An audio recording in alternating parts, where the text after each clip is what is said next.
তো আবারও একটা নতুন ভিডিও নিয়ে চলে এলাম। সেটা হচ্ছে পার্থ আজকে মোবাইল কিনতে যাবে, তো তার বাবাকে মোবাইলটা গিফট করবে। তো যাব সাহিলদার দোকানে।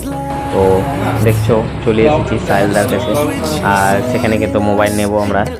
তো পুরো ভিডিওটা দেখবে, শর্ট বানিয়ে নিচ্ছি।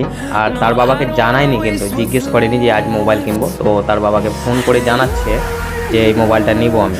তো তার বাবা তো বলছে মোবাইল নিতে হবে না। তো এভাবে কিন্তু সে মোবাইলটা কিনে নিল। তো দেখতে পাচ্ছ আনবক্সিং করছে। তো তার বাবাকে গিফট করবে মোবাইলটা, কেউ নেবে না। তো খুবই ভালো লাগলো তাই। তো তোমরাও যদি মোবাইল নিতে চাও তো সাহিলদার কাছে চলে আসবে, কম দামের মধ্যে মোবাইল অনেক ভালো ভালো পেয়ে যাবে।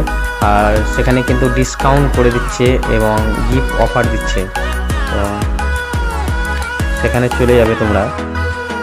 সাহিলদার দোকানটা আছে সিটি বাজার মেট্রো পাশে। তো সেখানে চলে আসবে। আর ফাইনালি দেখো আমাদের ওপেন হয়ে গেছে বক্স, আর মোবাইলটা দেখতেও সুন্দর, আর আমাদের কমপ্লিট হয়ে গেল কাগজটাও। তো থ্যাংক ইউ ভিডিওটা দেখার জন্য।